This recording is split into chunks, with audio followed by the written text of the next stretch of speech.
थे, मैं आपको कॉपीराइट स्ट्राइक नहीं दूंगा, आप उसको शेयर कर सकते हैं।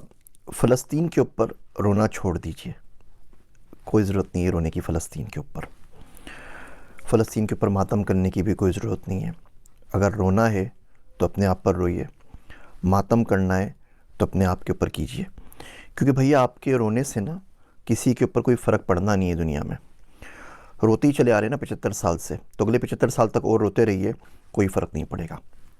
कि दुनिया बार बार मुसलमानों को मार रही है, पहले 100-150 साल में मारती थी, अब हर 20-25 साल में मारना शुरू कर दिया, अब तो हर 5 साल में कहीं ना कहीं मुसलमान पिट रहा है। और हम सिवाय रोने के और सिवाय बद्दुआएं देने के और सिवाय दुआएं मांगने के और कुछ नहीं कर पा रहे और कुछ नहीं करते और कुछ नहीं कर सकते। बोस्निया की वार हुई, हज़ारों लाखों लोग उजड़ गए, मारे गए 1992 के अंदर। फिर 2017 के अंदर बर्मा ने रोहिंग्या के अंदर लोगों को मार दिया, 24,000 लोगों को कत्ल कर दिया। मेरे घर में यहाँ पे जो हैंडी मैन है अमेरिका के अंदर, उसके बाप को उसके सामने ज़िबा कर दिया था, वो 10 साल का बच्चा था और उसको बाद में पनाह भी थी तो अमेरिका ने दी, जिसको हम सुबह शाम गालियाँ देते रहते हैं। हमारे मुल्कों ने, किसी ने उस गरीब को पनाह भी नहीं दी। और अब ये मसला चला हुआ है फ़लस्तीन का। अरब सब कुछ याद रखता है, तारीख़ सब कुछ याद रखती है, हम लोगों ने पढ़ना छोड़ दिया। तारीख़ याद ज़रूर रखेगी कि 55 से ज़ायद इस्लामी मुल्क, 1.6 बिलियन से ज़्यादा मुसलमान, 22 से ज़्यादा अरब स्टेट्स और गज़ा के अंदर पानी की एक बोतल नहीं पहुंचा सके। जब तक बड़े साहब परमिशन ना दें तब तक इजिप्ट अपनी बॉर्डर भी नहीं खोलता एड्स के लिए। बंदे वहाँ से निकल रहे थे, मारे जा रहे थे, उन्होंने अपनी बॉर्डर्स बंद कर दी कि जी हमारे पास नहीं आए, वहीं जाके मरें, जो कुछ करना है, यहाँ पे आने की ज़रूरत नहीं है। सिवाय बातों के, सिवाय लफ्फ़ाज़ी के हमें क्या मिला? लीबिया से क्या मिला? जॉर्डन से क्या मिला? कतर से क्या मिला? सऊदी अरब से क्या मिला? किसी से कुछ नहीं मिला। बोलने की हिम्मत नहीं है हम लोगों के अंदर। आप CNN के ऊपर चले जाइए, जितने इनके एक्स आर्मी चीफ़ हैं, जितने इनके डिफेंस एनालिस्ट हैं, सबके सब अपनी कहानियाँ गढ़ रहे हैं कि वार यूँ करनी चाहिए, ग्राउंड इन्वेजन ऐसे करना चाहिए, यूँ करेंगे तो इसराइल को नुकसान हो जाएगा, यूँ करेंगे तो फ़ायदा हो जाएगा। सबके सब आके अपने तबसरे कर रहे हैं। पाकिस्तान में आप बताइए ना किसका आपने बयान सुना है? कोई एक्स चीफ़ हो जिनका आपने बयान सुना हो, कोई एक्स प्राइम मिनिस्टर हो जिनका बयान सुना हो, कोई एक्स प्रेसिडेंट हो जिनका बयान सुना हो, कोई डिफेंस एनालिस्ट हो जिनका बयान सुना हो? ये सारे के सारे कहाँ चले गए? इस्लामिक फ़ोर्स बनाई थी ना पूरी की पूरी, जिसको हम लोग चेयर कर रहे थे, वो किधर गए इस्लामिक फ़ोर्स? उनका कोई बयान सुना है आपने आज तक? सिवाय छोटी सी लफ्ज़ी के, एक दो घिसे पिटे बयानात के, हम कुछ नहीं कर पाते।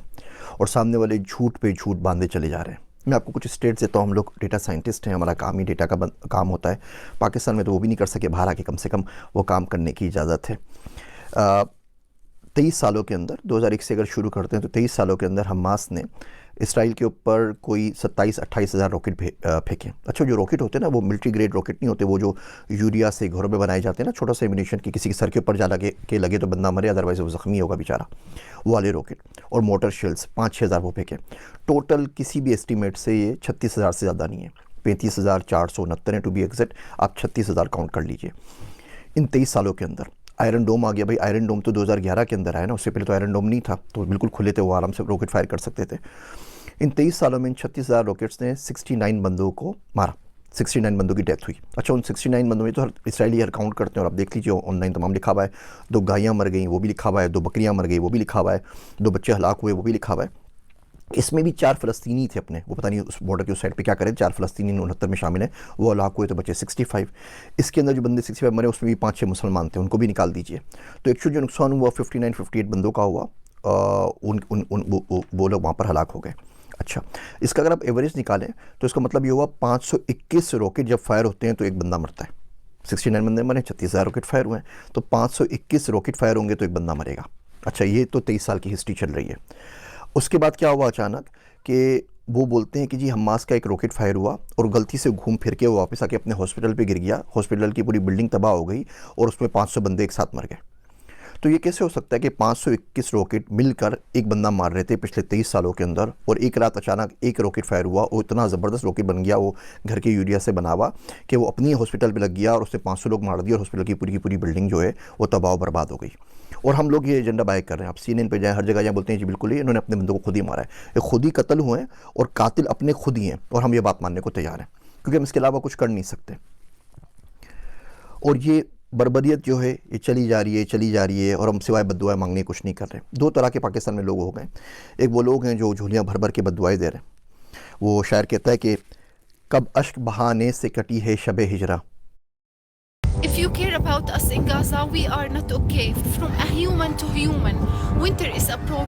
अश्क बहाने से कटी है शबे हिजरा, कब अश्क बहाने से कटी है शबे हिजरा, कब कोई बला सिर्फ दुआओं से टली है। ये दुआएं हमने तो मांगी थी अफ़गानिस्तान के लिए भी, फिर क्या हुआ, इराक़ के लिए भी मांगी थी, पाकिस्तान के लिए भी मांगी थी, सबके लिए मांगी थी, फिर क्या हुआ। मेरा दोस्त अब्दुल्ला कहता है कि अगर आज खुदा ना खास्ता भारत के साथ जंग हो गई ना, तो फरिश्ते उनके साथ खड़े होंगे, हमारे साथ नहीं, क्योंकि हमारे अमाल ऐसे नहीं है, हमें मुनाफ़क़त इतनी ज़्यादा बस गई है। तो एक लोग वो जो हैं जो दुआएं और दुआएं मांग रहे हैं और उनसे कुछ नहीं होगा। एक वो लोग हैं जो झूठी आस दे रहे हैं सिर्फ और सिर्फ अपने व्यूज़ के लिए। इराक़ में भी हुआ था, इराक़ तबाह कर देगा अमेरिका को, आप देखिए कैसे काया पलट होगी। ऐसे ही कोई ना कोई उल्लू का पट्ठा रोज़ आके वीडियो रिलीज़ कर रहा होता है और बोल रहा होता है कि हमास ये बिगाड़ देगा, हमास वो बिगाड़ देगा। 256 F-16 है उनके पास, इसराइल के पास 256। हमारे पास जो F-16 है वो एल बैंड के ऊपर नहीं चलते। वो एल बैंड पे अगर उसको जाना पड़ेगा आपको ऑफेंसिव मोड के अंदर, तो उसकी परमिशन भी आपको अमेरिका से लेनी पड़ेगी, वरना आप उड़ा के उससे डिफेंस कर सकते हैं आराम से। जो हमने खुद बनाया मुशाक वगैरह तो चल सकते हैं, F-16 नहीं चल सकते, परमिशन ऊपर से आती है। एनीवे 256 F-16 इसराइल के पास, 70 से ऊपर F-35 है। F-35 वो प्लेन है कि दुनिया के किसी भी मुल्क में जाके तबाही मचा सकता है, 160 किलोमीटर दूर से फायर कर सकता है विदाउट डिटेक्शन। उसका आपको कोई दुनिया का रेडार डिटेक्ट नहीं कर सकता। वो आए थे ना जब उसामा को मारने के लिए, तो कौन से रेडार ने आपको डिटेक्ट किया था। तो ये असल सूरत हाल है। वो बिल्कुल नेस्तो नाबूद करके चले जाएगा, दुनिया उसके साथ खड़ी हुई है, और आप सिवाय अपनी लाशें दफनाने के कुछ नहीं कर सकते, और ये बद्दुआओं से काम नहीं चलता। अब करें तो करें क्या, ठीक है। देखिए पहली बात तो उस मुल्क में रहना क्यों है जो इतने कमज़ोर हैं। उस मुल्क में करना क्या है कि हम लोग 1.5 बिलियन 1.6 बिलियन मुसलमान मिलके एक पानी की बोतल गज़ा में नहीं पहुंचा सकें। मरते हुए बच्चों के पास उस मुल्क में रहना क्यों है। कुरान शरीफ में आता है ना, सूरह निसा में आप देखिए, फ़ीमा कुंतुम के तुम किस हाल में रहे हो, क्या करते रहे हो। तो लोग बोलेंगे अना मुस्तफ़ीना फ़िल अर्द, हम तो ज़मीन में बहुत कमज़ोर बना दिए गए थे। तो फरिश्ते मारेंगे, बोलेंगे अल्लाह की ज़मीन वसी नहीं थी, कहीं और निकल जाते। तो अगर आप मुल्कों में कमज़ोर हो गए जहाँ पे आपको बात करने की परमिशन नहीं है, जहाँ बोल नहीं सकते, तो किसी और मुल्क में चले जाइए, बात तो कर सके ना। अब यहाँ राशिदा तालिब है, मिशिगन की जो कांग्रेस वूमेन है, वो एक बंदी ने अन्नी मचाई हुई ना, पूरे मुल्क के ऊपर भारी पड़ गई है, बोल बोल के पूरा मीडिया पागल हो गया, वो कुछ नहीं कर सकते क्योंकि वो अमेरिका में बैठी हुई है। यही राशिदा तालिब अगर पाकिस्तान में होती ना, तो आफिया सिद्दीकी की तरह आपके अपने बंदे उसको भर के गाड़ी में लोड करके भेज देते कि भाई इसको भी ले जाए, और बाद में फिर मातम करते रहते कि हमारी बच्ची ले गए, हमारी बच्ची ले गए, हमारी बेटी ले गए, हमारी बहू ले गए, हमारी पाकिस्तान की दुख्तर ले गए। सारी बकवास कर रहे हो तो खुद दे देते हैं। लाल मस्जिद का वाक़या हुआ था ना, तो हम में से कितने बाहर निकले थे। वो तो अपनी घर के अंदर मस्जिद थी ना इस्लामाबाद के अंदर, वहाँ भी गोलियों की बरसात हो गई थी। और ऐसे वाक़यात होते रहते हैं, कभी कोई वाक़या होता है, कभी कोई वाक़या होता है, कभी कोई वाक़या होता है। सारे वाक़यात हमारे पास होते रहते हैं और उसकी सुनगन कुछ नहीं होती। तो इस मुल्क से बाहर निकलें। मर्द का हथियार पैसा है, मर्द का जो जेवर होता है वो हथियार होता है, और आज का जो हथियार है वो पैसा है, पैसे से बड़ा नहीं है। तो किसी ऐसे मुल्क में चलिए या कुछ पैसा कमा सकें ना, ताकि किसी की गरीब की डोनेशन कर सकें, किसी की मदद कर सकें, कुछ ना कुछ तो उसके लिए कर सकें। आपके पास पाकिस्तान में फ़लस्तीन के एम्बेसडर मौजूद हैं, जिस मुल्क में वहाँ पर रहते होते हैं, उनसे आगे पूछ लीजिए हाउ वी कैन हेल्प। कोई फ़लस्तीन का बंदा होगा, कोई रेस्टोरेंट होगा, आप पूछ लीजिए मेट भेजना तो मैं किस तरह एड कर सकता हूँ। पढ़ना शुरू करें, देखना शुरू करें, सुनना शुरू करें, क्योंकि ये जो लोग आज चुप सादे बैठे हुए हैं, कल यही आपके पास आएंगे, मैं क्या लफ्ज़ यूज़ करूँ इन लोगों के लिए, और आके आपसे वोट की भीख मांगेंगे इस्लाम के नाम के ऊपर। कौन सा इस्लाम है भैया, और कहाँ का इस्लाम है। पैसा एक दीन बचा है, IMF खुदा है दुनिया का, हम उसको फॉलो कर रहे होते हैं। ये मुनाफ़िक़त की बातें बिल्कुल भी नहीं करनी चाहिए। मुल्क से बाहर आइए, पढ़िए, पढ़ने से रिस्क कमाइए, पैसा हासिल कीजिए, रिसोर्सेज हासिल कीजिए। ये राशिद तालिब एक है ना, अगर ये 100 होती ना अमेरिका के अंदर, तो आज ये सूरत हाल नहीं होती। हम अपने बच्चों को क्यों नहीं भेजते हुकूमतों के अंदर, हम अपने बच्चों को इलेक्शन क्यों नहीं लड़ाते उन पावरफुल मुल्कों के अंदर जिनकी कहने से कुछ हो जाता है। हम अपने बच्चों को वो तमाम चीज़ें, नई चीज़ें, टेक्नोलॉजी क्यों नहीं सिखाते। पाकिस्तान का मैं आपको हाल बताऊँ, तलमूद इसराइल की किताब है। मैंने किसी ज़माने के अंदर वो इसराइली ज़ुबान सीखने की बड़ी कोशिश की थी, कुछ किताबें वगैरह मंगवाई थी, तो एक्सपीरियंस हुआ। तो पता चला कि तलमूद जो इसराइलियों की जो मजहबी किताबें मुझे पढ़ने का शौक़ था, पाकिस्तान मंगवाई जाए, वो अरबी के अंदर शायर हुई थी कतर से। वो किताबें मंगवाई, कुछ और किताबें मंगवाई। वो छित्तर पार्क में मुफ्ती सईद साहब की लाइब्रेरी है, वहाँ पर मौजूद है, आप लोग जाके पढ़ सकते हैं। तो जब वहाँ पर इस्लामाबाद एयरपोर्ट के ऊपर आई तो उन्होंने कस्टम वालों ने रोक ली। तो उन्होंने कहा ये कौन सी किताबें मंगवा रहे हैं आप, ये तो इसराइल की किताबें हैं, ये तो फ़लाँ किताब है, ये तो फ़लाँ किताब है। उनको बोलता रहा भैया किताबें हैं, पढ़ने के लिए मंगवा रहे हैं, रिसर्च के लिए। खैर उन्होंने 4 दिन तक वो रोक के रखा।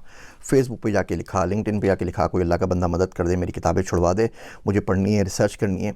अलगर्ज़ वहाँ पे गया, 7,69,000 रुपये उनकी फ़ीस भरी, चालान भरी, पता नहीं कौन कौन सी फ़ीस थी, रिश्वत ये भी नहीं पूछा। वो किताबें छुड़वा के लेकर आया और छत्तर पार्क में मुफ्ती सईद साहब की लाइब्रेरी में रखवा दी कि कोई बंदा अगर पढ़ना चाहे तो पढ़ लीजिए। इसी तरीके से एक दफ़े किताब मंगवाई, उसमें इसराइल का नक्शा था, तो हमारे कस्टम हुकाम ने उसको रोक लिया। बोला नहीं नहीं ये किताब तो नहीं, आप किस चक्करों में लगे हुए।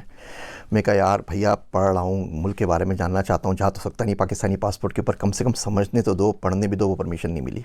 इवन इंडिया से कुछ किताबें मंगवाई, वो आज तक नहीं मिल सकी, कस्टम्स ने रोक ली। यहाँ अमेरिका में मिल जाती। ये देखिए ये नक्शा लगा हुआ है इंडिया का, ये पुराना नक्शा लगा हुआ है। मैं जान रहा था कि किस तरीके से इंडिया को पढ़ूँ, इंडिया का मुझे बड़ा शौक़ है और बड़ी ख्वाहिश है जाके विज़िट भी करूँ। वहाँ से इन्विटेशंस भी आए हुए हैं टॉक के लिए और बातचीत करने के लिए। उनके बोर्ड ने रब्ता भी किया था कि आप हमारे बच्चों के लिए 5वीं क्लास की बुक लिख दीजिए। मैं कहा भैया लिख तो दूंगा AI के ऊपर बुक, लेकिन उसके बाद पाकिस्तान नहीं जा सकूँगा, मार डालेंगे। तो बहुत माजरत। तो ये नक्शा पाकिस्तान नहीं आ सका। बहुत कोशिश की, बहुत ट्राई की कि आ जाए। कस्टम ने बोला कि आप किन चक्करों में लगे हुए हैं भैया, पागल हैं क्या, उठाए जाएंगे, क्या कर रहे हैं। तो हम लोगों ने पढ़ना नहीं है। इसराइल 5.6% अपने बजट का, GDP का रिसर्च पे खर्च करता है, दुनिया में सबसे ज़्यादा खर्च करता है।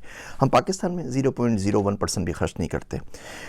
कोई कदर हमारी है नहीं वहाँ पर। तो जिस मुल्क में आप रिसर्च नहीं कर सकें, जिस मुल्क में आप बोल नहीं सकें, कुछ कर नहीं सकें, उसमें करना क्या है। इन वीडियोस के बाद फेसबुक भाई साहब ने मेरे बैन कर दिया है, पेज डिलीशन के लिए मार्क कर दिया है। वो कह रहे हैं 30 दिन में डिलीट कर देंगे, आपने हमारी पॉलिसी को वायलेट किया है। उन्होंने एड अकाउंट भी बंद कर दिया है, तो उसकी वजह से हमारा गुफ्तगू भी सफ़र कर रहा है। अब बाकी चीज़ें भी जो एड थे वो भी सफ़र कर रहे हैं। लिंक्डइन ने भी वार्निंग दे दी है। यूट्यूब भी पता नहीं कितने दिन बर्दाश्त करता है, उसके बाद ये भी बंद कर देगा।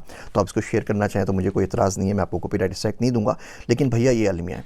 अब आप बताइए इसमें आपके और मेरे रोने से क्या हो जाएगा। हाँ, रो के दुआ मांगे, उससे इंशाल्लाह ताला अल्लाह हो सकता है कोई सबील करे और आपके दिल में डाल दे कि इंसान का बच्चा कैसे बनना है और दुनिया के अंदर पावर कैसे हासिल करनी है, दुनिया के अंदर रिसोर्सेज कैसे हासिल करनी है। वो पर्सनल फाइनेंस पे आपको मैं किस्तें बनाऊंगा तो आपको दिखाऊंगा कि आप गुरबत को तोड़ के मिलियनेयर कम से कम बनने की कोशिश कैसे कर सकते हैं। वादा तो नहीं, लेकिन कोशिश कैसे कर सकते हैं। भैया पढ़ना शुरू करें, लोगों को देखना शुरू करें, कौन क्या बोल रहा है और क्या नहीं बोल रहा, और इसको याद रखिए। ये जितने भी आपके पास आ रही ना वीडियोस फ़लस्तीन की, व्हाट्सएप पे आती हैं, फेसबुक पे आती हैं, लिंक पे, इसको ज़्यादा से ज़्यादा शेयर करें ताकि आपकी मेमोरी में कुछ अरसे तक तो बाकी रहे ना कि हम लोगों के साथ क्या और कब हुआ।